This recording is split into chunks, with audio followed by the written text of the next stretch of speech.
All right, so this is going to be our practice for supply. Right, I got four supply graphs up here and four scenarios, and we're doing the same thing for supply that we did for demand, where I'm going to be giving you a scenario, and I want you to see what we're going to do changing the graph. Remember, this is about changes in supply, not changes in quantity supplied.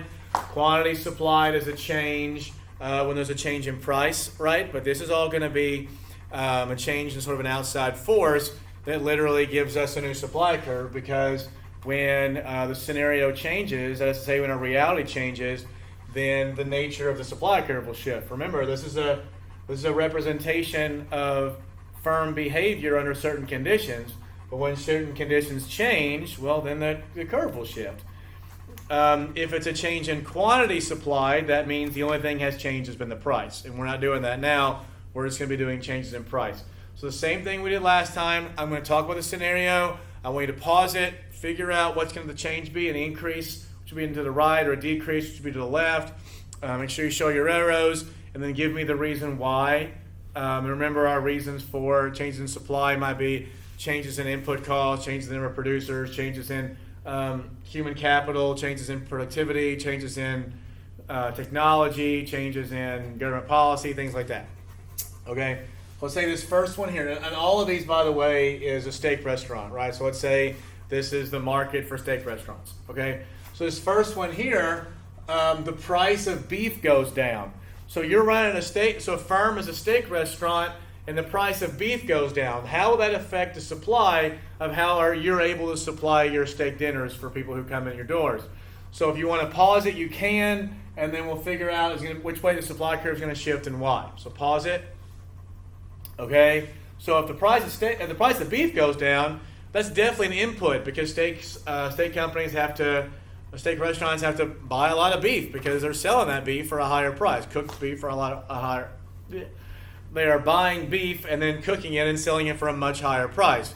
So if the price of beef goes down, that's an input cost. It gets cheaper to make their goods and services now, which means they can supply more, which is an increase. So that's a shift to the right, right? So we get a shift right, and this would be due to a change in input costs, because beef is definitely an input cost for steak restaurants. Right, so this first one would be an increase in supply. It's a shift to the right. We show our arrows. We have a change in input costs. We already make sure we put we label our Q axis and our P axis. I won't always do that on all of your formative assessments, so make sure that you're paying attention to that. Mind your P's and Q's. Here, number 2, steak restaurant, and the scenario was half of all steak restaurants burned down. I don't know why that would happen. Maybe there's like some sort of, roaming, really, really angry vegetarians out there who are burning down steak restaurants. Who knows? But let's say that this happens and we now have fewer steak restaurants. So what's going to be our supply of, steak at steak restaurants? So if you want to pause it, okay. So if half of them burn down, that means we're not going to be getting as many steaks cooked at steak restaurants, which would be a decrease in supply, and that'd be a shift to the left, and it'd be a change in the number of producers. Now, a couple of these, once we get more and more into this, you can say, well, couldn't it be this or couldn't it be that? And the answer is maybe. It just depends. Like, that's the thing about economics. There could be 5 different reasons why something might happen, and one of them might be more powerful than the other. One of them might not happen because of certain extenuating circumstances. One might happen more in one region than another region. There's a million reasons, and so it makes economics interesting. But this one would probably be number of producers. Okay, let's look at the third one. Let's say a cool new grill cooks steaks faster, so just as good as before, but now you can cook more steaks even faster, right? So you can get people in and out quicker even. So you can pause it if you want to.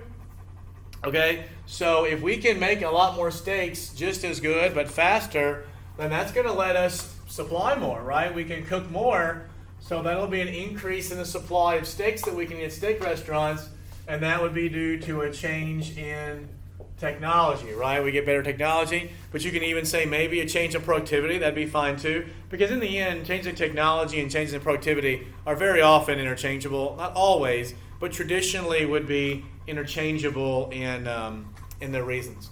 And the last one here, the wages for servers go up. And remember, if you're a steak restaurant, you have certain input costs, or really any business that you own where you have employees, wages are a gigantic input for you. In fact, in some places, wages are the largest input. In a school system, for example, which we don't sell anything in a public school, but whether it's a private school or public school, any school, universities, whatever, by far their largest costs tend to be wages, tend to be labor costs. So if now, let's say the government says they have to pay servers more money, well, if that's the case, that's an input cost going up, right? So that would be a shift to the left and a decrease in steak production due to a change in input costs. Now, could you also maybe say a change in government policy if it was the government who mandated it? Of course, it doesn't. As long as you're in the ballpark, it's fine. I mean, again, it can kind of be interchangeable depending on the reasons for it or whatever. But as long as you've got an economic meaning behind your answer, that's the most important thing. Obviously, this couldn't be technology. It couldn't be, changes in the number of producers or something. But this could be input costs. It could be government policies. So anyway, these are our supply practice problems. We'll also have a bunch more for you throughout the course.